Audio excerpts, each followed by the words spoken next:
Muy buenas tardes, me da mucho gusto que estemos nuevamente juntos. Ricardo Ursúa, les doy la más cordial bienvenida a tu programa Acontecer Médico.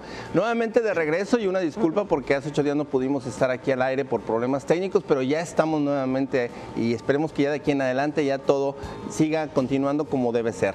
Acontecer Médico, como siempre, estamos muy preocupados por todo lo que está sucediendo y bueno, hemos estado viendo que hay muchísimo problema ahorita, que se incrementa el bullying, la violencia intrafamiliar, mujeres golpeadas, niños maltratados. Algo que las redes sociales nos está dando muchísima información al momento. Esto es de preocuparse. Yo creo que uno de los puntos importantes es que todos vivimos en un alto grado de estrés. Todos estamos inmersos en un alto grado de estrés y esto hace que haya explosividad en cualquiera de los ámbitos, sea en la casa, en la calle o inclusive en nuestro trabajo. Es por eso que esta tarde el tema del que vamos a hablar es la inteligencia emocional. ¿Tú sabes lo que es inteligencia emocional? Pues esta tarde vamos a hablar sobre esto, porque puede ser una herramienta y debe ser una herramienta que todos podemos adoptar para poder combatir de raíz este tipo de situaciones que en ocasiones se genera porque no hay una buena comunicación, porque hay suposiciones de un lado, suposiciones del otro, malentendidos y al final termina en violencia. Esta parte es importante, pero bueno, no nada más lo decimos ni es una percepción. Tenemos aquí un dato de consulta Mitofsky del 2012, en la cual en una semana regular, vean los porcentajes, el 55% de los mexicanos tiene dificultades económicas y esto yo creo que con las famosas reformas vamos a estar cada vez peor. 45% padecen problemas de tránsito o de la famosa movilidad, que sabemos que aquí en Jalisco la movilidad parece inmovilidad, estamos cada vez peor. Esto afecta al 45% lo que es el tráfico. El 33% nos genera estrés, ¿por qué? Porque se padece depresión. Hay muchísima persona depresiva y esto se genera o se refleja mediante un cansancio excesivo. Empezamos el día cansados y terminamos arrastrando la cobija. El 30% suele tener alguna discusión familiar y esto hace que ya cuando salen de casa ya van enojados. Entonces es algo importante. 28% dice sufrir frecuentemente dolores de cabeza, que es parte del mismo estrés. El 27% de los mexicanos tiene diferencias o discute con su pareja. Es por eso que también hay mucho divorcio, mucho rompimiento o inclusive llega la violencia, los golpes hacia el hombre o hacia la mujer. Y por último vemos que solo el 9% declara tener diferencias con su jefe o compañeros de trabajo. De alguna manera, al final, si sumamos todo esto, en cualquier momento, en una semana, tenemos un cúmulo de energía negativa que nos afecta, por supuesto, en el ánimo y que nos hace perder la capacidad de reacción, la capacidad de interactuar con los demás y obviamente por eso estamos viviendo tantos y tantos problemas. Para hablar de la inteligencia emocional y de cómo manejar el estrés, tenemos a dos grandes invitadas que me da muchísimo gusto que nos acompañen esta tarde y le doy primeramente la bienvenida a la doctora Marta Mardueño, psiquiatra adscrita al Servicio de Psiquiatría del Hospital General de Occidente. Doctora, muchísimas gracias por atender nuestra invitación. Gracias por la invitación. Muchas gracias. Al contrario, pues un gusto. Y por el otro lado tenemos la parte de psiquiatría, la parte médica, pero también tenemos algo muy importante que tienen siempre que ir de la mano. Así que le doy también la más cordial bienvenida a la licenciada, a la psicóloga Adriana Ursúa, que aunque no somos parientes, pero bueno, a lo mejor por ahí algo tenemos que ver. Adriana Ursúa, bienvenida. ¿Qué tal, Ricardo? Buenas tardes. Gracias, igual. Ok, perfecto. También adscrita al Servicio de Psiquiatría del Hospital General de Occidente y juntos esta tarde vamos a hablar sobre el cómo tener más herramientas para poder manejar el estrés. Hablar sobre inteligencia emocional pues se puede hablar como una habilidad. Y ya entrando en materia, bueno, yo creo que tener la famosa inteligencia emocional no es tan fácil. Es algo que tiene que ver con la comunicación, con el carácter de la persona, con la cuestión educacional. Yo creo que esto viene desde la casa y obviamente la dinámica que puede haber en el trabajo, ya lo vimos también en el trayecto, pero también en la propia casa, ¿no? En este sentido, ¿qué opinan ustedes, doctora, primeramente, acerca de lo que es la inteligencia emocional? Bueno, recientemente, en los últimos años, se ha hablado más de la inteligencia emocional, pero en realidad tiene desde el siglo pasado, desde los años 1930 aproximadamente, empezó ya a hablarse de lo que era la inteligencia social. La evolución fue en su progreso. Y entonces ya para 1985, 1995 aparece este concepto ya más integrado. Okay. La inteligencia emocional entonces es una herramienta para trabajar nuestras emociones. Exacto. Que significa que hay que identificar las emociones, sentir las emociones, controlar las emociones y además que estas nos sirvan para adaptarnos a situaciones en las que, situaciones difíciles, situaciones de problemas, situaciones de familia, en donde estas emociones nos dificultan todo el ambiente. Claro, por supuesto. Y entonces digamos que aquí hay una parte importante porque psiquiatría no es nada más dar medicamentos y que te vaya bien, que eso es algún paradigma que hemos estado viendo que se repite constantemente. Ni tampoco el acudir con el psiquiatra quiere decir que estamos locos, ¿no? Entonces es una parte en la que estamos viendo que es el especialista que nos va a ayudar desde el punto de vista de diagnóstico, de tratamiento, inclusive médico, en el cual nosotros podemos manejar la depresión o una serie de problemas mentales o de desequilibrios emocionales desde el punto de vista como enfermedad. Entonces yo creo que eso es algo importante, es como ir al ginecólogo, como ir a cualquier médico, debemos acudir al psiquiatra para que nos vaya enseñando cómo poder manejar nuestras emociones. Esa inteligencia emocional pues tiene que ser aprendida, a lo mejor algunos, Adriana, tenemos probablemente mayor habilidad para poder manejar esta parte interpersonal con nuestro entorno, pero hay quienes no lo tienen. Psicológicamente, ¿tú cómo ves la factibilidad de que la inteligencia emocional pueda llegar y la debiéramos todos de adoptar? Bueno, principalmente, como dice la doctora, la inteligencia emocional se adquiere con la capacidad de sentir y saber manejar las emociones. En este caso depende mucho el temperamento de la persona, o sea, qué tan temperamental es ante una situación o emoción. Tu carácter, ¿no? Exacto.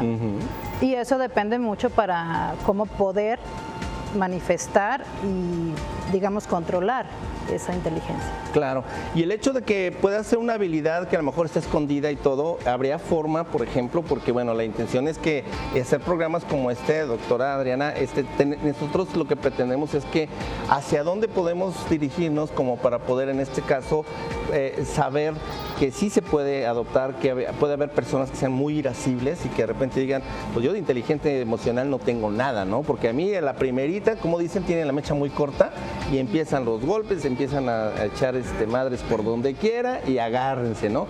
Entonces, obviamente, esto es posible moderarlo, digamos, en ese sentido, a nivel psiquiatría, se debe de moderar medicamento más terapia, que en ese caso aquí entrarías tú, Adriana, o tiene que ser 100% la plática, tipo de sesiones donde las personas hagan su catarsis, etcétera. ¿Cuál sería la fórmula? Bueno, no precisamente de medicamentos. Si estamos hablando de emociones, hay que saber que una emoción es una respuesta de nuestro cerebro, por supuesto, ante un estímulo. Entonces es algo natural la respuesta.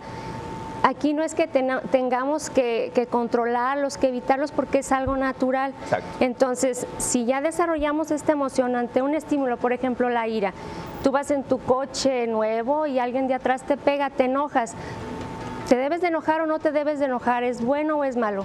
Sí, es una respuesta inmediata porque está estructurada ya en el cerebro. Exacto. Entonces, ya que reconocemos las emociones, que son de diversos tipos, hay que canalizarlas. Si esta emoción, por ejemplo la ira, a mí me dio muchos problemas con el que me chocó, si en mi casa con mi esposo soy muy iracunda por cualquier estímulo que haya, no sé, se rompe un plato y ya exploto en ira, entonces ahí es donde hay que reconocer, bueno, sí es exagerada mi respuesta, entonces ¿qué hay que hacer?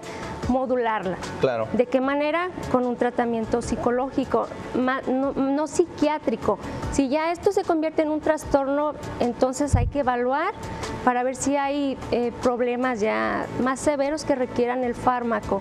Correcto. No precisamente, pero si también nosotros damos un poco de terapia, solamente situaciones básicas. Esto es ya más encaminado a psicología. Ok, correcto. Entonces, aquí en este sentido, las habilidades, por ejemplo, yo veo que tiene que ver, Adriana, la inteligencia intrapersonal. O sea, en ese sentido, lo que puede ser el autoconocimiento, yo creo que sería primero entonces el punto de decir, bueno, ¿cómo soy yo o tú lo que haces es decir, a ver, enfrentarlo, decir, bueno, tú cómo eres, o sea, qué es lo que te enoja, o sea, de qué manera haces un abordaje como para que él pueda llegar al autoconocimiento y decir, bueno, qué carácter tengo o no la habilidad, lo estoy manejando con inteligencia emocional o de plano lo estoy haciendo de manera agresiva al primero que se me ponga por delante, ¿no?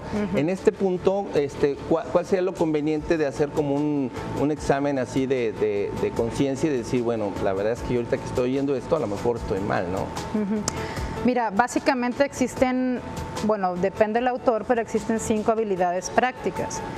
La que mencionas es la primera, que es, digamos, la autoconciencia, ¿no? Correcto. O sea, una vez que nos damos cuenta que entendemos lo que está sucediendo en nosotros, lógicamente podemos pasar a la que sigue, que es el autocontrol. Correcto. ¿Sí? Tenemos autocontrol en la emoción y entonces podemos manejar la situación de nosotros mismos y hacia los demás. Claro. ¿Sí? Ok. La tercera es la motivación, ¿sí? Que viene siendo el combustible para llegar a algo, ¿no? O sea, cómo quiero llegar o qué me está motivando claro. a llegar a esa situación. La cuarta es la empatía, que es importantísima. La empatía en el ser humano para conseguirlo. Sí, ¿no? O sea, la capacidad. Hace tanta falta la empatía, ¿no? La capacidad de ponernos en el lugar del otro, ¿no? De la otra persona. Correcto. Y de la mano de la empatía van las habilidades sociales, ¿no? Que es también importantísimo. El socializar. El socializar, exacto. ¿Cómo reaccionamos ante la sociedad? Claro. En este caso, bueno, estas 5 habilidades son las que nos dan, como quien dice, la clave, ¿no? Para llegar a un buen desarrollo de la inteligencia emocional. Entonces, yo creo que eso es un punto importante. 5 puntos que tenemos que tocar y 5 puntos que pueden ser aprendidos o por lo menos pueden ser reconocidos para saber en cuál de ellos debemos de trabajar cada uno de nosotros. Así que bueno, vamos ahorita al corte y ahorita que regresemos vamos a seguir hablando un poco más de lo que es la inteligencia emocional y además lo que es la parte interpersonal, que yo creo que es lo que está sucediendo mucho y por eso tanta violencia que se está generando en todos los ámbitos de la vida de todos nosotros. Qué bueno que están con nosotros, vamos al corte y regresamos.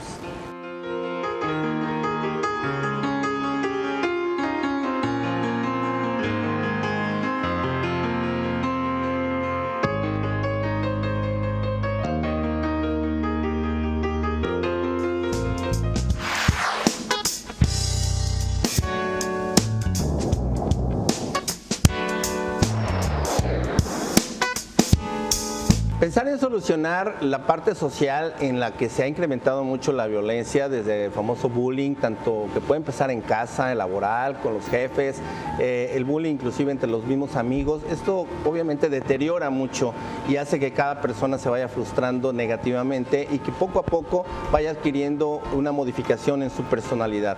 El manejarlo con inteligencia emocional es una parte que se puede aprender, pero ¿qué es la inteligencia emocional? Veíamos que es la capacidad de sentir, entender, controlar y modificar esos estados anímicos, pero tanto los propios como los ajenos, que venía una parte muy importante que fue donde nos quedamos ahorita antes de salir al corte, en el sentido de esas 5 habilidades que mencionaba Adriana.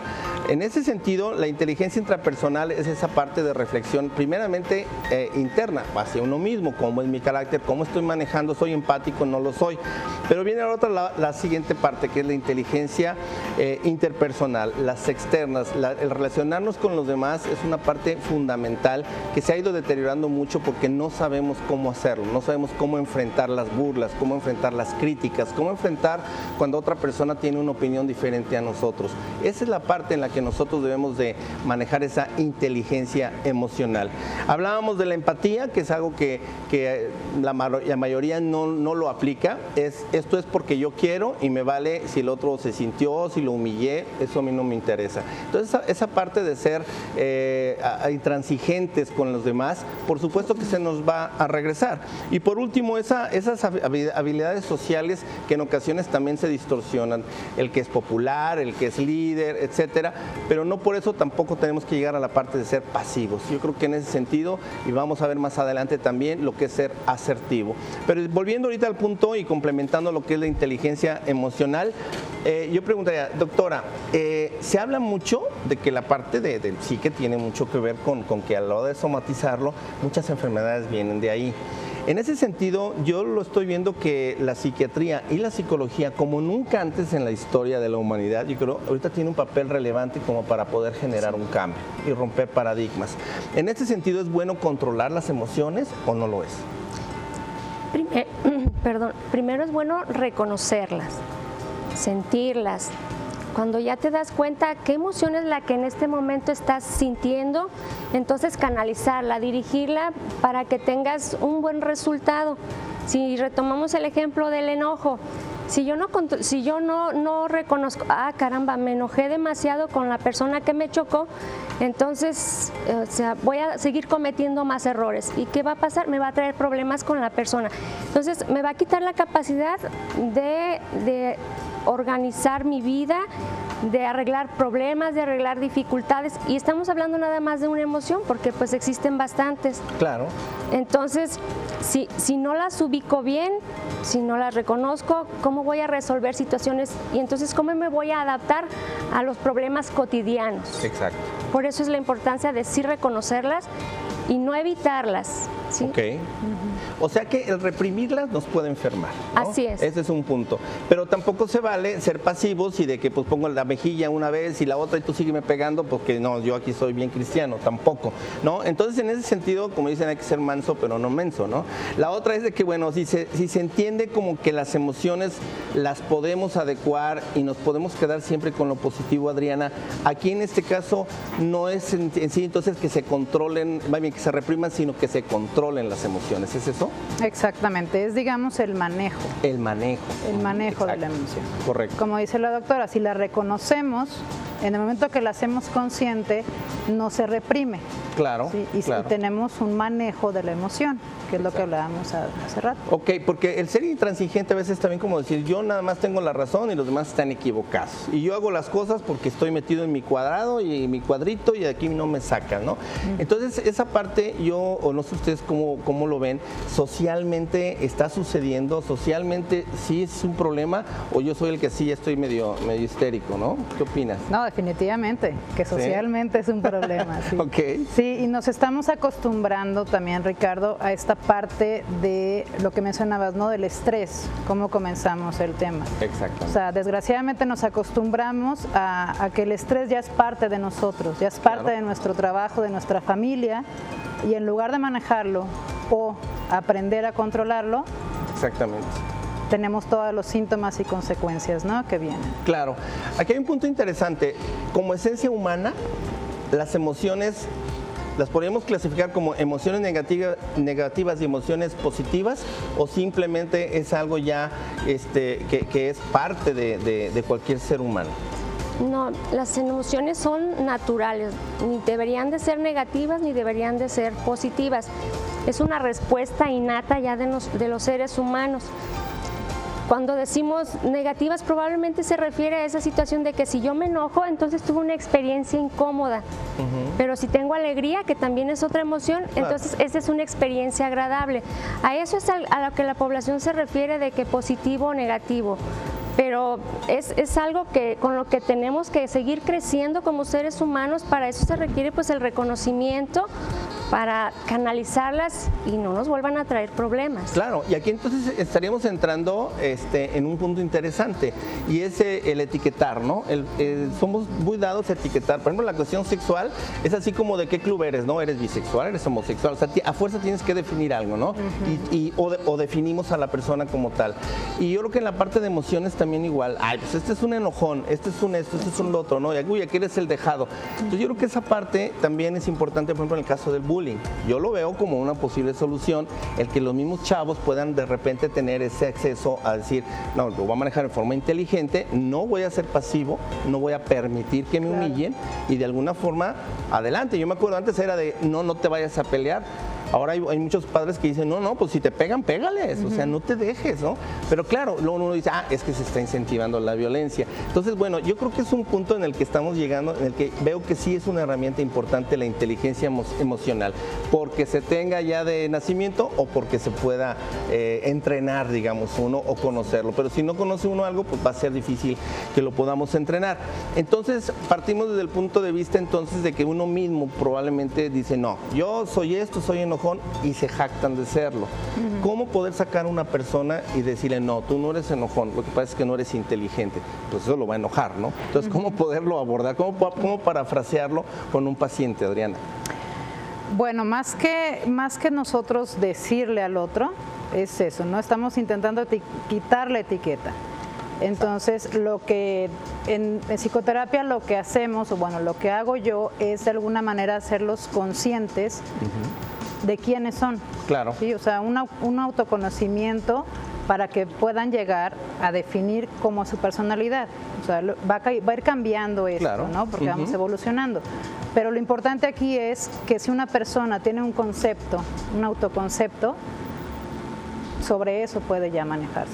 Ya desde ahí se empieza Exacto. Y entonces él, no es malo decir es enojón, porque es una emoción, como decía la doctora, no es que esté mal el enojo. Claro. Es parte de nosotros. Correcto. Aquí la importancia es, o sea, cómo voy a controlar ese enojo, ¿no? Claro. Entonces, si yo tengo un autoconcepto y yo sé que soy enojón, bueno, ya yo sola lo resolveré o ya veré las soluciones posibles que están a mi alcance, ¿no? Claro, y mucho menos imponerle a alguien, ¿no?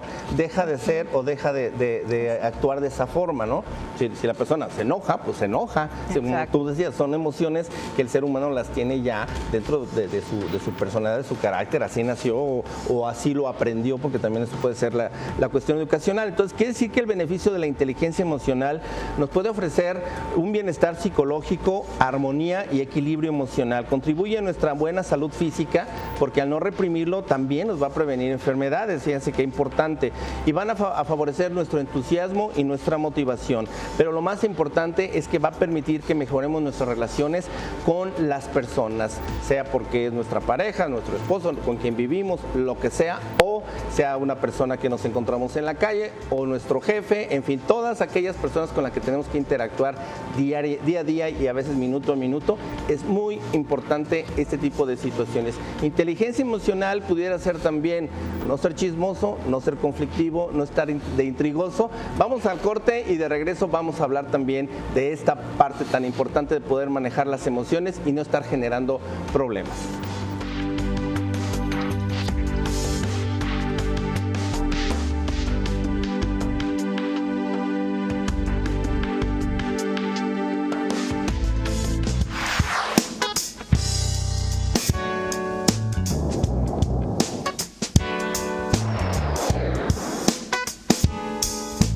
Bueno, pues ahora viene el decir, bueno, ya vimos el problema, ya vimos que estamos inmersos en un gran estrés, todo nos ocasiona estrés, nos genera estrés, bueno, hasta el fútbol nos genera estrés, y ahorita viene el mundial y todo el mundo ya estamos así como que colgados de las lámparas de qué ridículo vamos a hacer o no lo vamos a hacer. Bueno, la comunicación interpersonal es algo bien interesante y en cualquier momento en una tienda, con su pareja, aquí mismo ahorita, a lo mejor si yo llego y empiezo a hablarle duro a estas personas, pues hasta me tiran los tubos encima o sea, en realidad, ¿cuál es el punto? El punto es que nuestra relación interpersonal tiene que ser cordial, pero no tampoco permitir que en algún momento decir, sabes que no hemos puesto ni el set, pero pues igual que pues cuate no me dice nada, ¿no?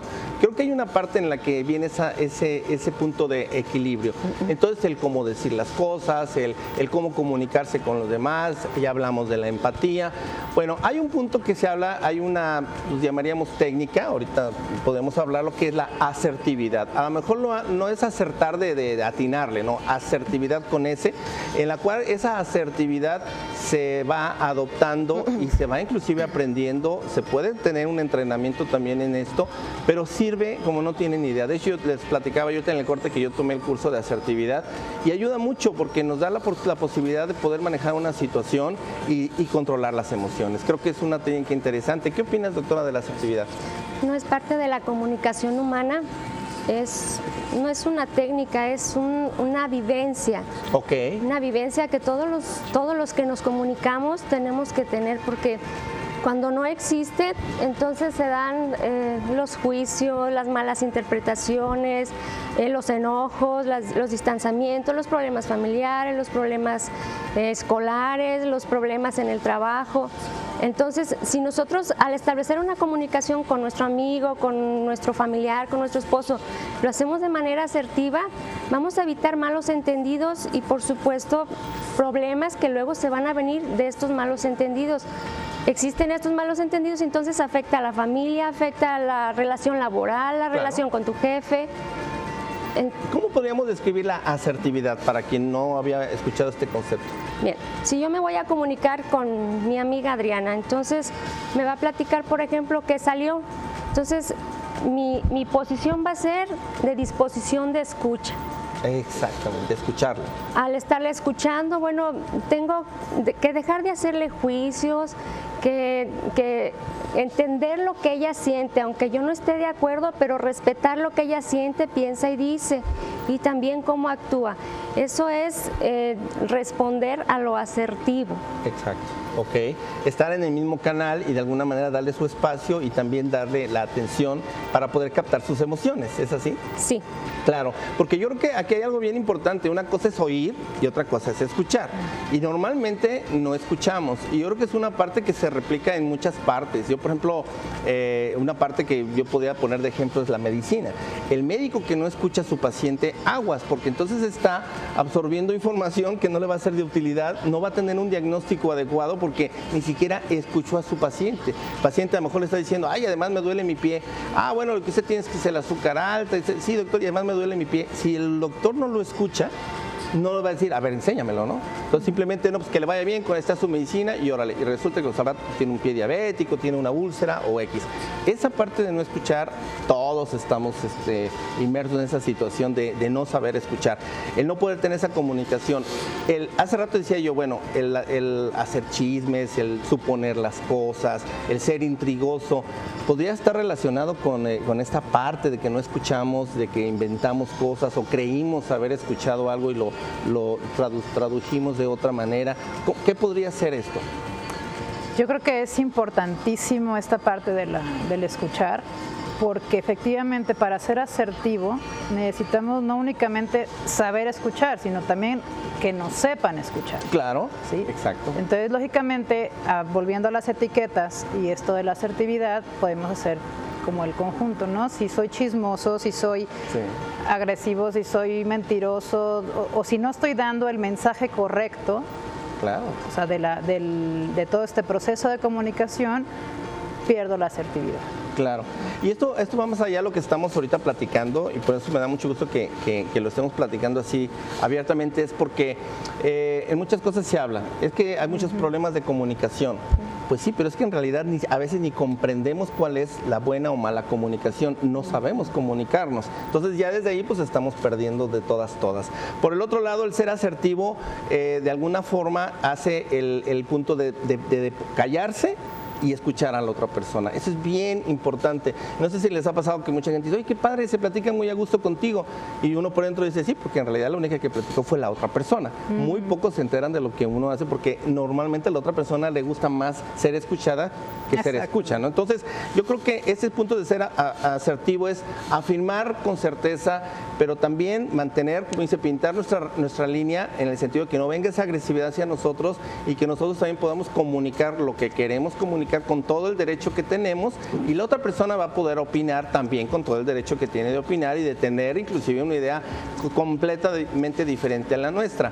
Aquí entonces partiríamos al punto de poder conjuntar esas dos opiniones o esos dos enfoques o formas de pensar en el sentido de que vamos a llegar como una especie de conciliación. ¿Es esa parte también como asertiva, doctora? Sí, así es. Si hablamos, por ejemplo, en las parejas, ella le dice, cualquier ejemplo cotidiano, ¿no? Pásame la sal. Y si ella está pensando en otra cosa y no tuvo la disposición de escucha cuando él le pidió algo, entonces te dije que me pasaras la sal. Entonces ella ya tiene una respuesta emotiva, y este también es parte de la comunicación, o sea, el mensaje, pero también damos mensaje con nuestros gestos, con nuestro cuerpo. Entonces se voltea y entonces ya de una manera agresiva le responde, le pasa la sal, pero sí, entonces el esposo ya se sintió mal por la respuesta que yo tuve. Tu sal, ¿no? Sí, es cierto. Sí, entonces ahí la asertividad se pierde. ¿Por qué? Porque no hubo la disposición de escucha, hubo malas interpretaciones y entonces no hubo la disposición de la comunicación. Claro, exactamente. Entonces no se llegó a ese punto de concertación, de decir, a ver, vamos viendo, la verdad es que no te había escuchado, no te molestes, ahí va, o sea, digo, tampoco me voy a enojar porque no me has pasado la sal en ese ejemplo, ¿no? Pero yo creo que es esa parte en la que ya está siendo uno asertivo, ¿no? Es que creo que tiene mucho que ver el nivel de contenido y el nivel de relación, ¿no? O sea, lo que dije y cómo lo dije también. Claro, exacto. Eso es, o sea, en este caso, por ejemplo, es desde el tono, bueno, ya involucrando ahí tono, volumen, ritmo, es pásame la sal, ¿no? O sea, está mandando una orden, pero que quizá la otra persona se bloquea, ¿no? Inconscientemente, y desde ahí ya están impidiendo que haya comunicación. Se enmula. O sea, ya el mensaje ya no llega exactamente. Sí, es decir, sí, me la pidiendo así, a ver cuándo te la paso, ¿no? Exactamente. Pero fíjense qué interesante, bueno, la asertividad nos puede dar en muchas cuestiones. Estamos hablando de cosas triviales como estar en una mesa, hazme esto, pásame el otro, etcétera. Pero imagínense en las relaciones sexuales entre las parejas, ¿no? O sea, en ese sentido, qué difícil cuando, por ejemplo, hay diferentes motivaciones, cuando hay diferente libido, que de repente alguien trae la hormona a todo y la pareja nomás nada. Entonces, caray, ¿cómo decirlo sin dañar a la otra persona, sin crear o generar algún problema familiar o que inclusive pueda haber hasta golpes al final, ¿no? Entonces, yo creo que aquí el hecho de tener un estilo de comunicación que nos pueda situar en un punto intermedio como es la asertividad, creo que ustedes creen también más bien que podría ser una herramienta en la que generando este aprendizaje y difundiendo este tipo de ¿cómo lo dijiste tú? No método, sino estilo, ¿qué sería? Como un característica, ¿no? Habilidad. Como habilidad también, ¿verdad? Ajá. Pero que de alguna manera pues tenemos primero que diferenciar. De hecho, inclusive hay técnicas hasta para saber escuchar, hay técnicas para poder comunicarse. Entonces, si no tenemos una buena comunicación, va a llegar el momento en el que van a generarse los problemas que en este momento se están generando y que socialmente nos está complicando. Hay un punto en ese sentido, bueno, ya vimos la asertividad, doctora, yo te preguntaba, si alguien está deprimido, a lo mejor lo menos que va a pensar es ser asertivo, porque él ya está siendo un poco la víctima, me siento triste, me siento desganado, y ya llegó yo a veces que hay gente que llego yo echando relajo y todo, así como que, ay, hola, así como, uy, disculpa mi buen humor, ¿no? O sea, como dice, pues, hasta les molesta que llegue uno de buenas, ¿no? Porque, no, déjame estar con mi depresión, ¿no? Me la quiero comer yo todita, ¿no? Entonces, en ese sentido, ¿hasta dónde es importante que el psiquiatra dé medicamentos y hasta dónde el psiquiatra entra a la terapia o ya eso le corresponde a la parte de psicología? Bien, si por ejemplo acude un paciente porque está deprimido, hay características especiales para diagnosticar un trastorno depresivo.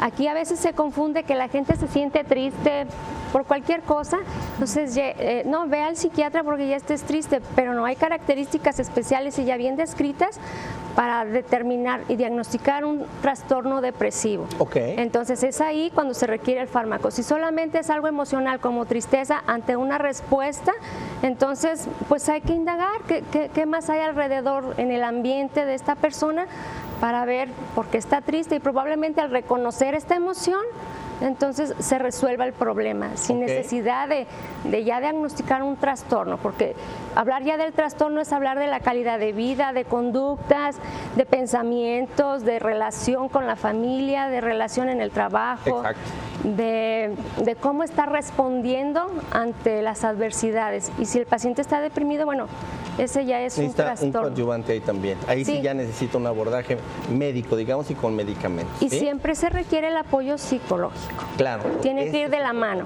Sí, no, qué importante. Entonces, como verán, lo que hemos estado viendo es que no se necesita estar ni loco, ni mucho menos como para ir al psiquiatra o ir al psicólogo. Ellos trabajan en equipo y más que trabajar en equipo, cada quien tiene un papel que jugar. Entonces, sí es importante seguir las indicaciones y poder nosotros abordar esto. Créanme que la parte mental es la que más nos está llevando al baile en muchísimos problemas que tenemos. Después del corte, vamos a hablar tal cual con consejos que nos den nuestras especialistas de cómo manejar el estrés, ya que vimos que el estrés está a cada momento y se está incrementando cada vez más. Bueno, entonces, ¿cómo lo vamos a manejar para no convertirnos en golpeadores o inclusive ya en atentar contra otras personas de forma violenta? Vamos al corte, regresamos.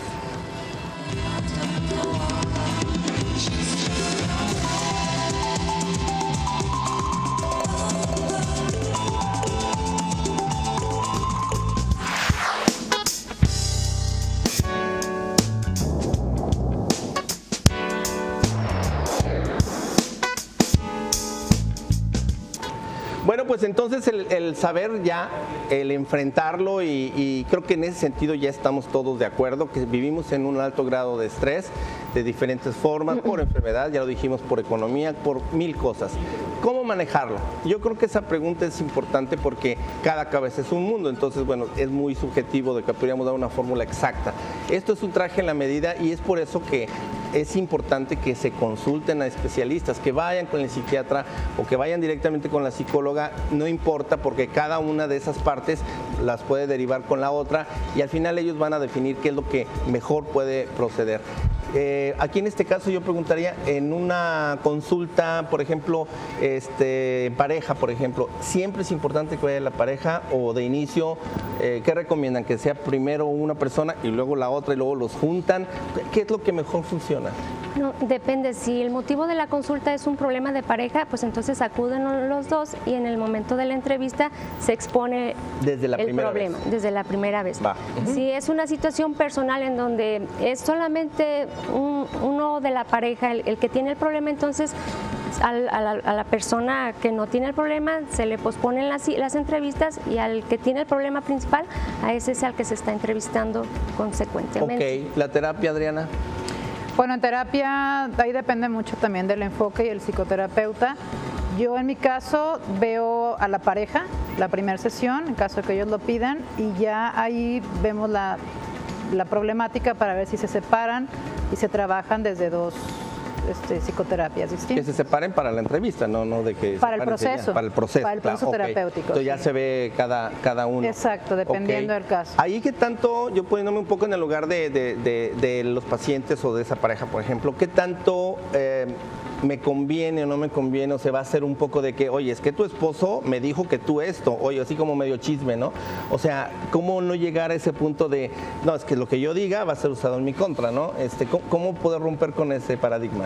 Bueno, hay técnicas especiales para la entrevista, sobre todo la ética, siempre debe de predominar, y en la entrevista del área de salud mental, el entrevistador o el terapeuta siempre se tiene que mantener imparcial ante los juicios. Solamente es escuchar, ver dónde está el problema y entonces orientar y dirigir. Pero hacer juicios y mucho menos utilizar información que pueda ser perjudicial para la otra persona. Claro. Eso es la ética de la entrevista. Exacto, o sea, nada de repente decir, oye, pues es que también tú ya ni la pegas, llegas todo borrachote, pues ¿cómo crees? O sea, eso no se vale, ¿no?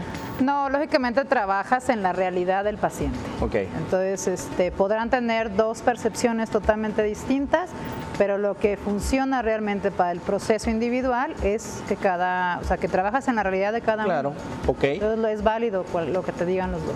Perfecto. Bien, nos da mucho gusto de que a través de Facebook también ya nos han estado contactando por inbox, nos están mandando preguntas, no nomás de este tema, sino de muchos temas. Créanme que frecuentemente van a aparecer ahí, estamos en redes sociales, frecuentemente estoy yo también, si no es que todo el tiempo, en Twitter, estoy en Facebook, tenemos también como Acontecer Médico en nuestro Face. Y bueno, nos llegan cualquier cantidad de sugerencias, orientaciones, peticiones, apoyos, todo eso se lo estamos dando día a día a través de redes sociales, porque el tiempo apremia y en la salud no podemos esperar. Es por eso que Acontecer Médico siempre estamos al pendiente de ustedes. Y bueno, le agradecemos mucho a Ivette Pineda, que se comunicó con nosotros, en el cual hace una pregunta: ¿en qué me beneficia el tener inteligencia emocional? Básicamente en todo. En todo. En todo. Claro. Tienes tienes mejor, lógicamente, autoconcepto de ti, tienes mejores relaciones. Si hay mejores relaciones, hay mucho mejor también capacidad para afrontar problemas o situaciones. Entonces, en todo beneficio. Y saber cómo manejarlas. Exactamente. Sobre todo, ¿no? Aprender a manejarlas. Ok. Ofelia Arias, también muchísimas gracias por llamar. Bueno, felicita al programa, muchísimas gracias. ¿Qué diferencia hay entre la inteligencia emocional y la programación neurolingüística? Bueno, ambas son técnicas psicológicas para tratamientos. La programación neurolingüística, el terapeuta te va indicando, detectas el problema y entonces hace una especie de palabras, de orientaciones para que en tu cerebro tú mismo vayas programándote para eliminar el síntoma. Ok. En el sentido, lo que entiendo es que una palabra, por ejemplo, puede ser lesiva o puede ser inoportuna en ese momento. ¿Esa sería la programación neurolingüística? Un poquito como escoger la palabra adecuada. Sí. Por ejemplo, si hablamos de que se le va a programar al paciente para que no tenga tanto dolor.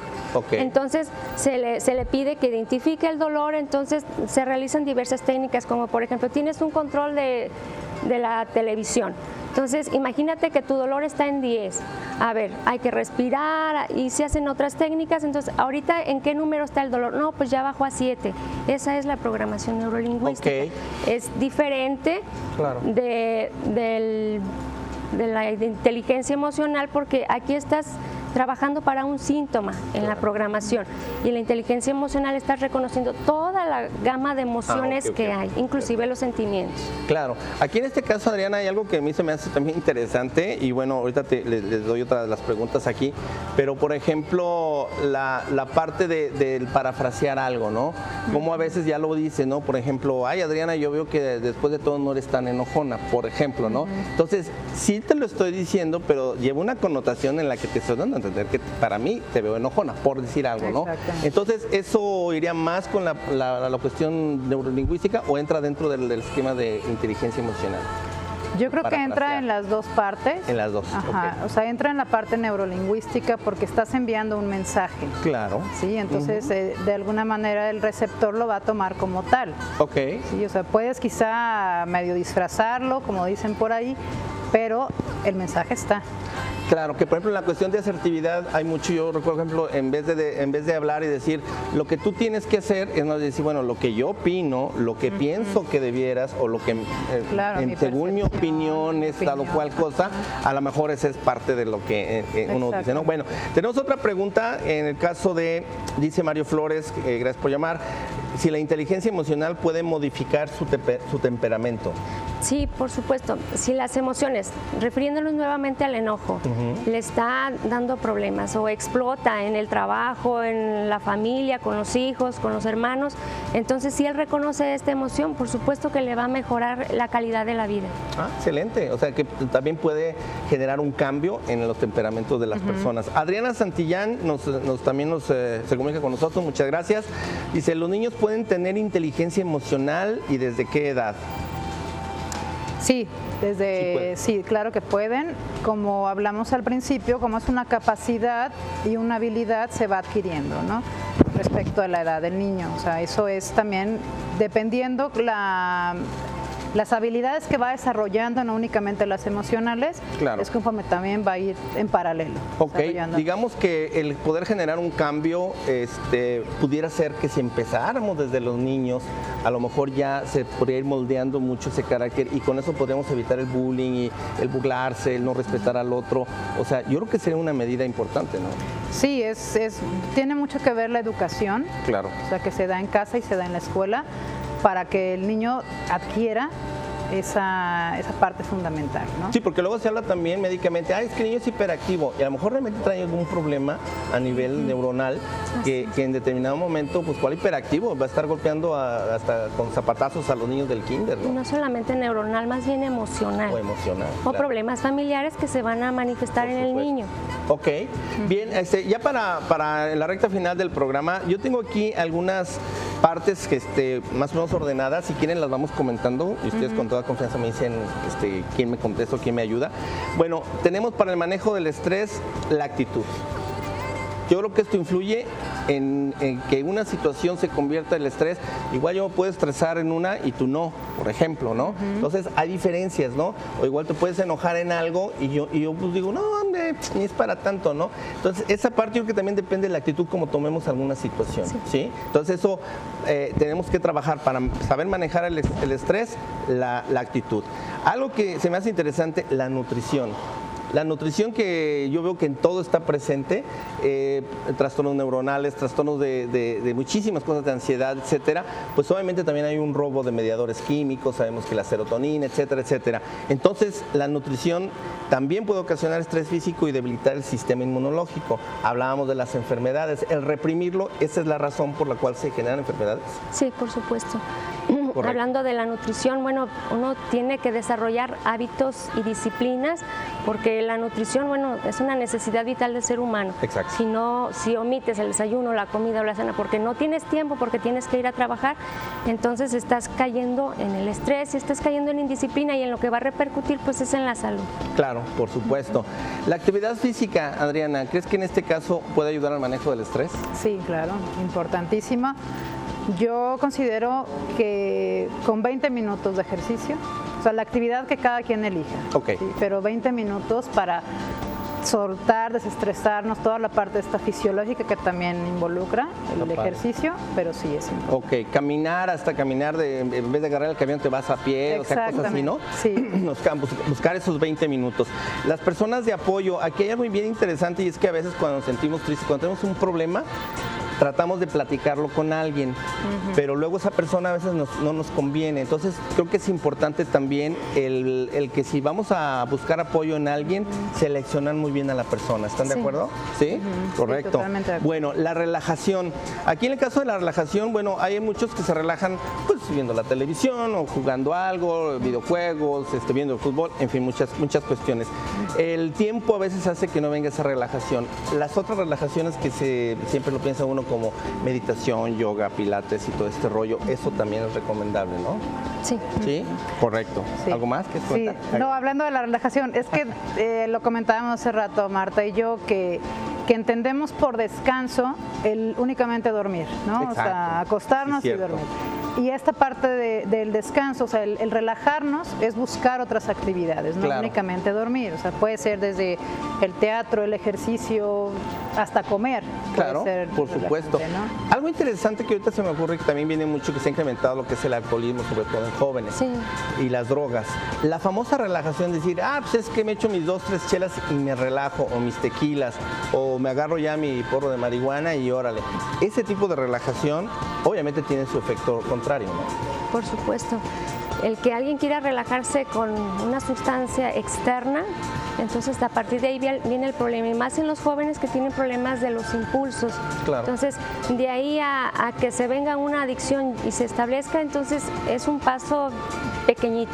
Claro, una línea muy pequeña y muy delgada en el sentido de que pueden convertirse de inmediato en adictos al alcohol o adictos a cualquier Sí, y sustancia. además no solamente el problema, no se está resolviendo el relajarse porque se pasó a otro nivel, que es la adicción. Claro, ok. Y bueno, y venía el punto que también que decía, lo del dormir suficiente, no dormir todo el día, porque eso yo creo que tampoco no es bueno, ¿no? Pero dormir suficiente, estaremos hablando de 7, 8 horas, por ejemplo, para que Exacto. pueda combatirse el estrés, ¿está correcto? Sí, sí. 7, 8 horas. Ya más, ya puede ya entrar en un punto depresivo, ¿no? Sí, sabemos que cualquier exceso es malo, ¿Sí? incluso dormir, sí. O no dormir, ¿no? Exacto, También. sí. Sí, hay que porque tener ahorita... un punto medio que es 7, 8 horas. Sí, no, pues yo conozco a alguien que luego se acuesta a las 6 de la mañana y a las 10 de la mañana según le está haciendo deporte jugando fútbol, pero bueno, pues obviamente viene un consumo gruesísimo ahí de todo, Exacto. ¿no? Bueno, el divertirnos, el planear actividades divertidas y por último el punto del descanso. A veces nos sentimos mal, no sé, por ejemplo viene la parte paterna, yo me acuerdo que si yo estaba acostado o algo, al momento que llegaba mi papá me levantaba porque era el regaño, o sea, el estar descansando era un pecado en mi caso. Entonces eso educativamente o educacionalmente te da un cierto trauma, ¿no? El decir, sí, no, ¿cómo no me puedo dar la oportunidad de descansar? ¿Cómo poder romper con eso, Por cierto, ayúdenme.